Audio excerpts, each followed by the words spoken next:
स्वः तत्सवितुर्वरेण्यं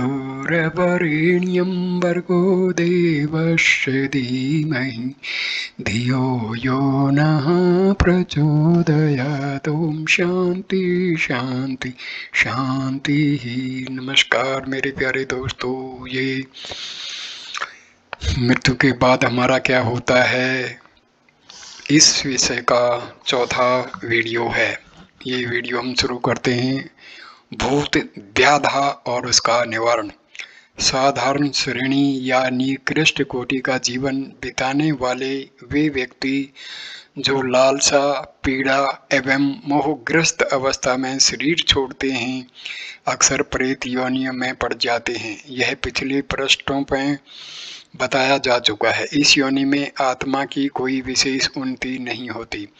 अतृप्ति, द्वेष, कुढ़न आदि से प्रेरित होकर यह दूसरों को कष्ट देने, डराने या हानि पहुंचाने का प्रयत्न किया करते हैं। कुछ ऐसे होते हैं जो अत्यंत मोहग्रस्त होने के कारण प्रेत हुए हैं और अपने प्रियजनों के साथ रहना चाहते हैं। यह हानि तो कुछ नहीं पहुंचाते, परंतु अपनी वासनाओं को तृप्त करने के लिए कुछ न कुछ याचना करते रहते हैं। स्थूल मनुष्य शरीर की भांति इन प्रेतों का शरीर नहीं होता और न उन्हें अन्न जल की आवश्यकता होती है। वायु रूप सूक्ष्म शरीर से अन्न जल जैसी स्थूल चीजें खाई भी नहीं जा सकती, तो भी इनकी वासनाएं जागृत रहती हैं और पूर्व जन्म में अनुभव किए हुए इंद्रिय भोगों को भी भोगना चाहती हैं। आपने देखा होगा कि मृत्यु शैया पर पड़े हुए कुछ रोगी नाना प्रकार के स्वादिष्ट भोजन मांगते हैं। वे चीजें उन्हें दी जाती हैं तो खाई एक आध तोले भी नहीं जाती। करीब करीब ऐसी ही दशा इन प्रेतों की होती है। वे मनुष्य शरीर में भी भोगे हुए भोगों को भोगना चाहते हैं, पर जिस शरीर में हैं उनके द्वारा उनको भोगना संभव नहीं है। वृक्ष के शरीर में जो आत्मा है वह पशु के शरीर के भोगों को नहीं भोग सकती और न कोई पशु उन भोगों को भोगने में समर्थ है जो वृक्षों को प्राप्त हैं। हर शरीर की स्वादेंद्रियां पृथक ढंग की होती हैं, इसलिए प्रेत इच्छा करते हुए भी मनुष्य शरीर के स्वादों को चखने में असमर्थ रहते हैं। इस असमर्थता का अनुभव करके वे और भी अशांत रहने लगते हैं और झुंझलाहट को अपनी निकटस्थ व्यक्तियों पर निकालते हैं, उन्हें कष्ट देते हैं।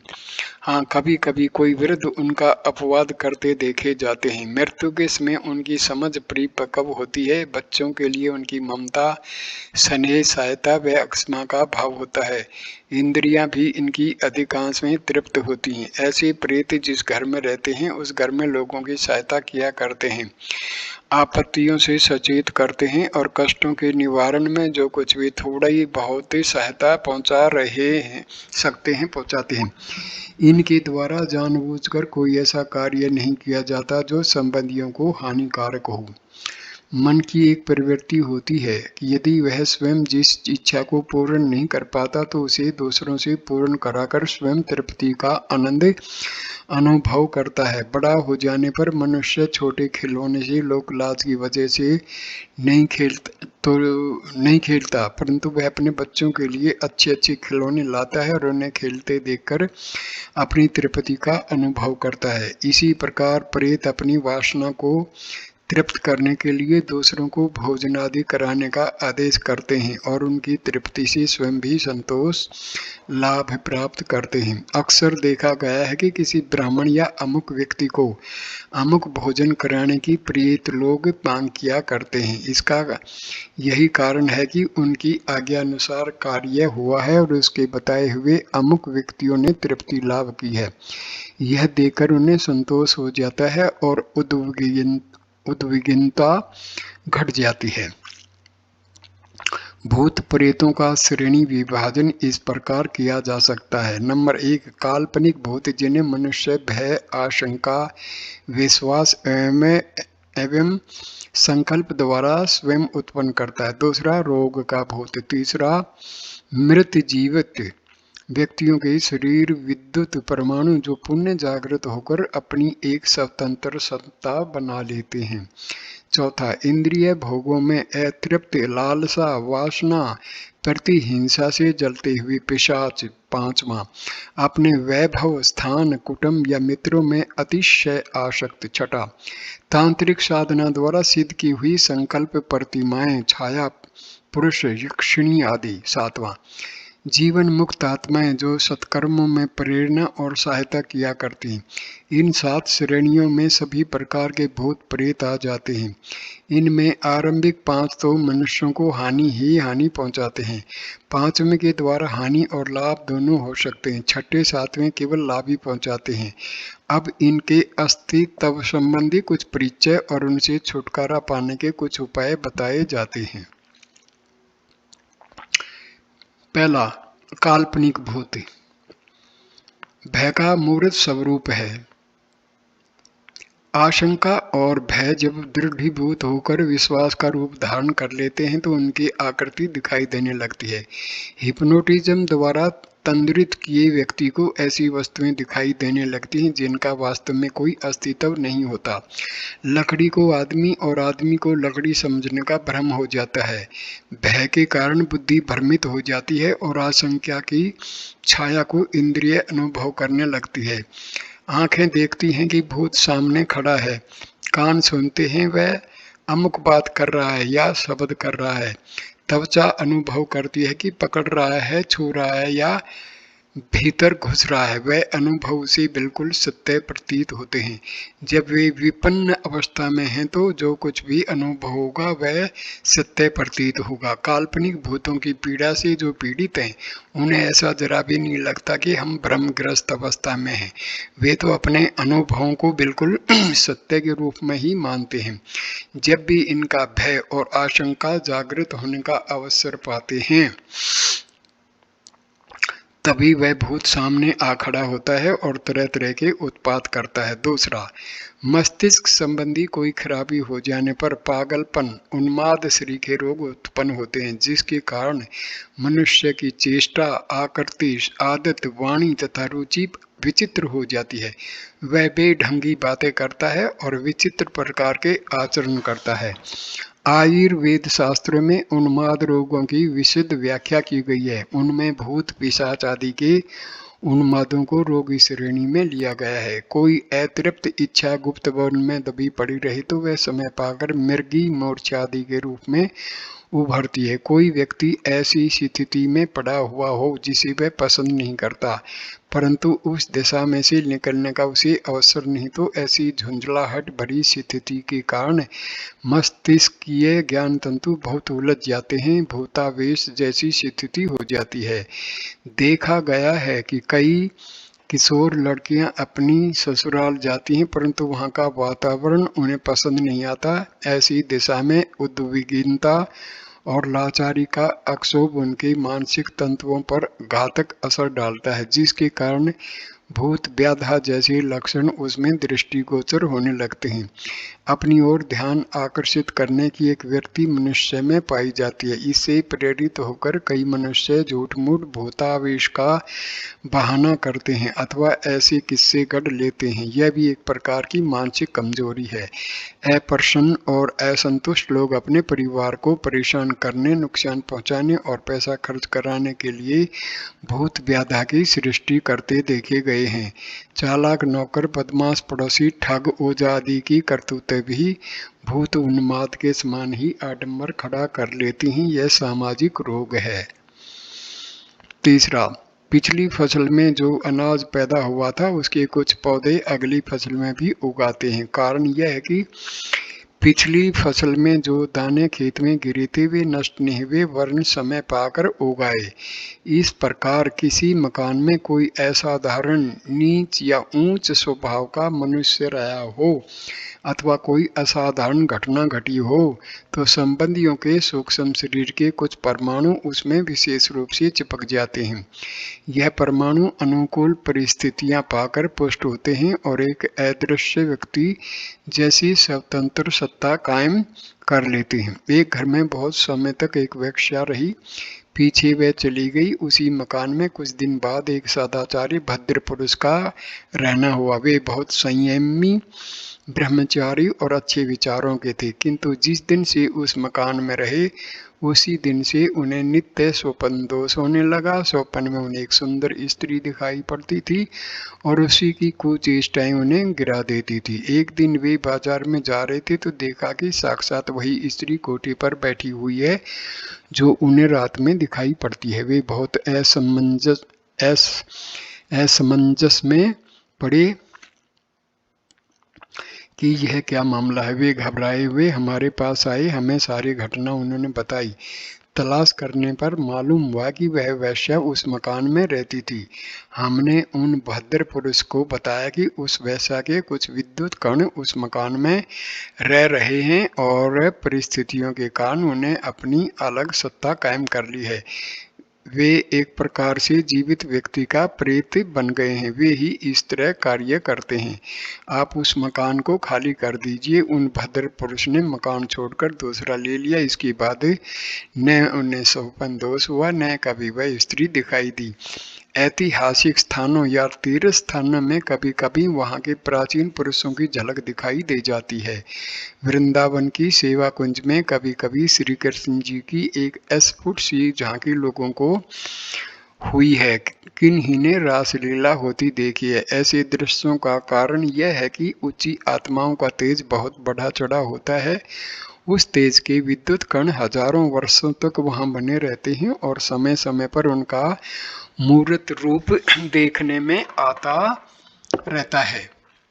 कुरुक्षेत्र, इंद्रप्रस्थ आदि के ऐतिहासिक स्थानों में किन्हीं को महाभारत कालीन पुरुषों की झांकियां होती हैं। तीर्थों के वातावरण में एक विशेषता यह होती है कि वहाँ जो प्रख्यात मनस्वी महापुरुष हुए हैं उनका प्रभाव किसी न किसी रूप में विद्यमान रहता है और वह अनुकूल मनोभूमि वाले लोगों को विशेष रूप से प्रभावित करते हैं। स्पष्ट है कि जहाँ मनुष्य शरीर का कुछ असाधारण प्रयोग हुआ है वहाँ भूत व्याधा जैसी गड़बड़ें बहुत देखी जाती हैं। शमशान, कब्रिस्तान, फांसी घर, जिव्वखाने आदि स्थानों का वातावरण बड़ा आतंकित रहता है। इन स्थानों पर शरीर यंत्र का असाधारण उपयोग किया जाता है, जिसके कारण उन शरीरों के कुछ परमाणु वहां जम जाते हैं और समय समय पर अपना अस्तित्व प्रकट करते हैं। उन स्थानों की समीपता में आने वालों को भय और आतंक उत्पन्न करने वाले कई प्रकार के अनुभव होते हैं। जिन घरों में हत्याएं होती हैं, दुष्कर्म होते हैं, उनमें भी ऐसा ही भयावह वातावरण बना रहता है। इन भयंकरताओं की मूल में वे परमाणु हैं जो भूतपूर्व व्यक्तियों के शरीर से असाधारण प्रतिक्रिया द्वारा निकलते हैं। वे आत्माएं भले ही मर चुकी हों, दूसरी जगह जन्म ले चुकी हों या जीवित हों, जो भी स्थिति हो, पर उनके सूक्ष्म शरीर से निकले हुए यह भूत प्रेत स्वतंत्र रूप से बहुत काल तक अपना अस्तित्व बनाए रहते हैं और परिचय देते रहते हैं। इन परमाणु प्रेतों द्वारा भी वैसे ही विस्मयजनक भयंकर कार्य होते हैं जैसे अन्य प्रकार के भूतों द्वारा हो सकते हैं। चौथा, इंद्रिय भोगों से अतृप्त वासनाग्रस्त प्रेत अपने प्रियजनों पर विशेष रूप से आतंक जमाते हैं, क्योंकि उनका पहले से ही उनसे परिचय होता है और अपने पूर्व अनुभव के आधार पर वे सोचते हैं कि इच्छाएं इनके द्वारा पूरी हो सकती हैं। खाने पीने की चीज़ों की उनकी इच्छा अधिक होती है। कोई अपने लिए चबूतरा, वृक्ष आदि रहने योग्य स्थान चाहते हैं। किन्हीं को दान पुण्य, तीर्थ स्थान, देव दर्शन आदि शुभ कार्यों में रुचि होती है। कोई अपनी आज्ञा पालन करा के अपने अहंकार पूरा करना चाहते हैं। जो भी उनकी इच्छा हो उसे पूर्ण कराने के लिए वे उपद्रव करते हैं और जब उनकी इच्छा पूर्ण हो जाती है तो संतुष्ट हो जाते हैं। इनके निवास स्थानों को अपवित्र करने वाले, वहां विघ्न बाधा उपस्थित करने वाले ही अक्सर उनके क्रोध भाजन बनते हैं। मध्याह्न या मध्य रात्रि के समय उनका क्षोभ बढ़ता है। इस समय में निकटस्थ व्यक्ति पर अकारण ही वे आक्रमण कर बैठते हैं। पिछले जन्म का बदला चुकाने के लिए उनके उत्पात होते हैं। पांचवा, अपने प्रियजनों में अतिशय मोह करने वाले मनुष्य मृत्यु के उपरांत अपनी प्रबल मोह भावना के वशीभूत होकर प्रेत योनि पाते हैं और अपने उसी घर के आसपास फिरते रहते हैं। अपने बाल बच्चों को हंसता खेलता देखकर प्रसन्न होते हैं। वृद्ध जन अक्सर इस कोटि में आते हैं। वे किसी को हानि नहीं पहुंचाते, वरन समय समय पर कुटुंबियों को आपत्तियों से सचेत किया करते हैं और विपत्ति निवारण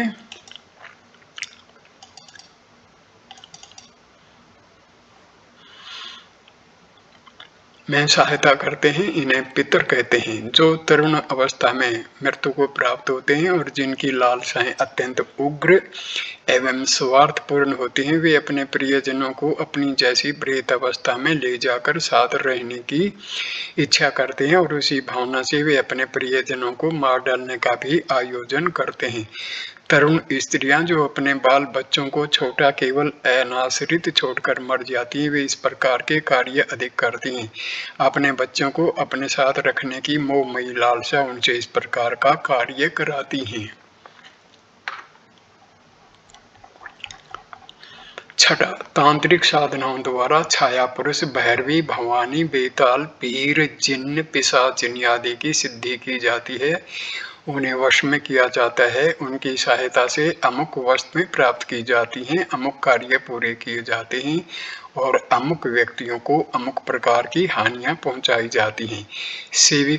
सेवक की तरह ये संकल्प प्रतिमाएं काम करती हैं। जो भूत, पिशाच, देव इस प्रकार वशीभूत किए जाते हैं, वे साधक की निजी मानसिक और शारीरिक शक्तियों के मंथन से उत्पन्न हुए एक प्रकार के अदृश्य प्राणी होते हैं। शारीरिक विद्युत के प्रमाण अवसर पाकर अपने आप एक स्वतंत्र इकाई बन जाते हैं, किंतु यह देव दानव तांत्रिक विधियों से उत्पन्न किए जाते हैं। इस प्रकार ये अपने ही मानस पुत्र होते हैं, परंतु प्रतीत तो ऐसा होता है कि वे पहले से ही कोई स्वतंत्र सत्ता रखते थे। वास्तव में उनकी कोई स्वतंत्र सत्ता पहले से नहीं होती, वरन साधक उन्हें स्वयं उत्पन्न करता है। जितनी दृढ़ उसकी श्रद्धा और साधना होती है, उसी अनुपात से इन देवदानवों की कार्य शक्ति होती है। दुर्बल मानसिक बल वाले ऐसी कोई प्रतिमा वशीभूत कर लें तो भी उसकी कार्य शक्ति बहुत ही तुच्छ रहेगी, उसके द्वारा कोई महत्वपूर्ण कार्य नहीं हो सकेगा। हाँ, जितनी मानसिक बल बढ़ा चढ़ा है, उसका देवदानव भी सशक्त होगा।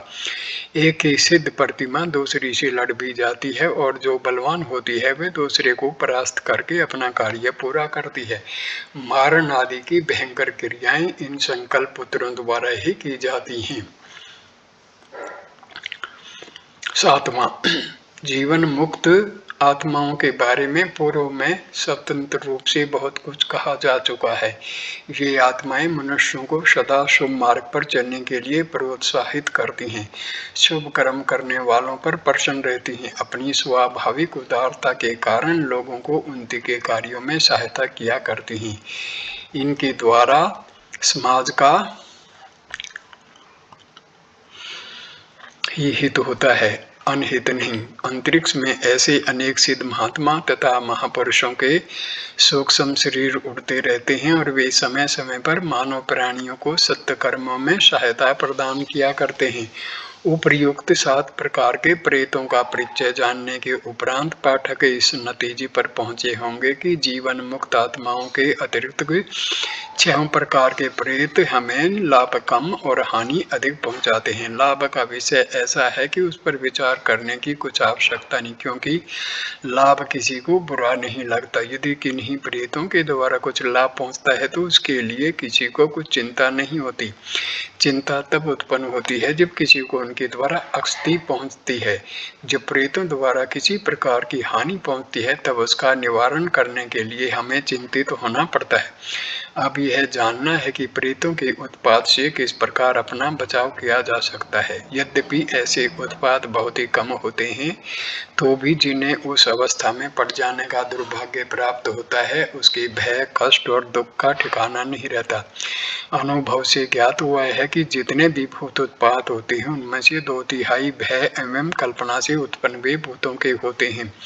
अपनी मानसिक निर्बलता के कारण लोग आशंका और भय की मूर्तिमान बुद्धिमान प्रतिमा तैयार कर लेते हैं और उसी से भयभीत होते रहते हैं। अज्ञान, कुसंस्कार, आत्मिक निर्बलता और आत्मविश्वास के कारण काल्पनिक भूत उत्पन्न होते हैं और उन्हीं लोगों को डराते धमकाते हैं। यदि साहस और आत्मविश्वास का अभाव न हो तो भय दिखाने वाली बात की गंभीरता पूर्वक खोज करने की आदत डाली जाए तो इन काल्पनिक भूतों का अस्तित्व नष्ट हो सकता है। चूहों की खड़बड़ को लोग भूत की करतूत मान बैठते हैं।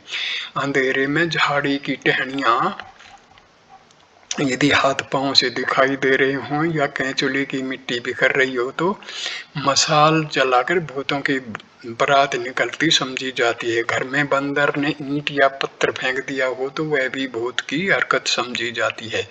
कोई मस्करा या धूर्त व्यक्ति ऐसे आडंबर रच डालता है जिसे सहजी भूत की माया समझा जा सकता है।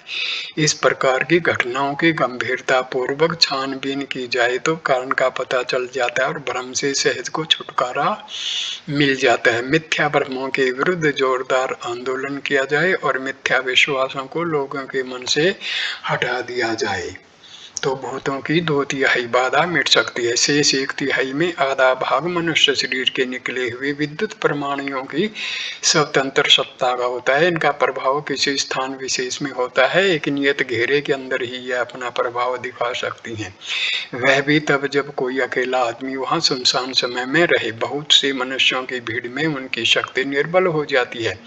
इन परमाणु प्रतिमाओं में बहुत थोड़ी ताकत होती है। अपना रूप दिखा देना, सोपन या तंद्रावस्था में पड़े हुए व्यक्ति को अपना परिचय देना, कोई शब्द या दृश्य प्रकट करना आदि कार्यों द्वारा उनका अस्तित्व दिखाई पड़ता है। उससे डरकर कोई स्वयं ही अपनी हानि कर ले यह बात दूसरी है। वैसे उन परमाणु प्रतिमाओं में ऐसी शक्ति नहीं होती कि किसी को कुछ हानि लाभ पहुंचा सके। सैकड़ों पीछे 15-20 घटनाएं इन प्रतिमाओं के द्वारा होती देखी जाती हैं। जिन घरों में इस प्रकार की गड़बड़ें दिखाई पड़े उन्हें कई बार अच्छी तरह चूना, गोबर, फिनाइल आदि से साफ करना चाहिए। नीम की पत्तियां घरों में जलाकर बाहर से दरवाजा बंद कर देना चाहिए ताकि पत्तियों का धुआं घर में न भर जाए। इसके अतिरिक्त हवन यज्ञ का भी अच्छा प्रभाव पड़ता है। जागरण, धार्मिक गीत, वाद्य संकीर्तन, शंख ध्वनि से इस प्रकार की अणुमूर्तियों को हटाने में सहायता मिलती है। प्रेतोन्माद के मानसिक रोग की चिकित्सा आरंभ करते हुए रोगी को बलवीर्यवर्धक भोजन देना चाहिए। ब्राह्मी, शतावरी, आंवला, सालब, गोरखमुंडी, शंखपुष्पी, वत्स प्रभृति औषधियां सेवन करना। ब्राह्मी तथा आंवले का तेल सिर पर एवं शरीर पर मलवाकर हित रखता है। जिस स्थान से रोगी का जीव उचट रहा हो वहां से हटाकर कुछ दिन के लिए इच्छित स्थान में रखना भी उचित है। जहां तक संभव हो सके संतुष्ट और प्रसन्न रखने का प्रयत्न किया जाए। सहानुभूतिपूर्ण व्यवहार करने और मस्तिष्क को शक्ति देने वाली चीजें सेवन करने से ऐसा रोगी बहुत अच्छे हो जाता है। जिन्हें ऐसा विश्वास जग गया हो कि मुझे किसी बलवान भूत ने पकड़ रखा है और अब मुझसे कुछ नहीं हो सकता, ऐसे निर्बल स्वभाव वाले व्यक्तियों के सामने कुछ ऐसा आडंबर रचना होता है कि जिसे प्रभावित होकर वह यह विश्वास कर लें कि हमारे ऊपर जो भूत था वह संतुष्ट कर दिया या मार भगाया गया। कांटे से कांटा निकालने की और विष से विष मारने की नीति से यहाँ काम लेना पड़ता है। इसके अतिरिक्त कुछ और चारा नहीं। जिनके अंतर्मन में यह विश्वास गहरा उतर चुका है कि मेरे ऊपर भूत चढ़ा है, उसका भ्रम यह कहने मात्र से ही नहीं मिट सकता कि तुम्हें कुछ नहीं है, केवल तुम्हारी काल्पनिकता और मानसिक निर्बलता है। रोगी इस बात को नहीं मान सकता, उसे इस पर विश्वास नहीं हो सकता। हर व्यक्ति की मानसिक स्थिति भिन्न होती है। जो लोग अपने विश्वास के आधार पर भूतग्रस्त हो जाते हैं उनमें भावुकता की मात्रा अधिक होती है। ऐसे लोगों को नाटकीय ढंग से कुछ अद्भुत, विचित्र और आतंकी उत्पात करने वाली पद्धति से अच्छा किया जाता है।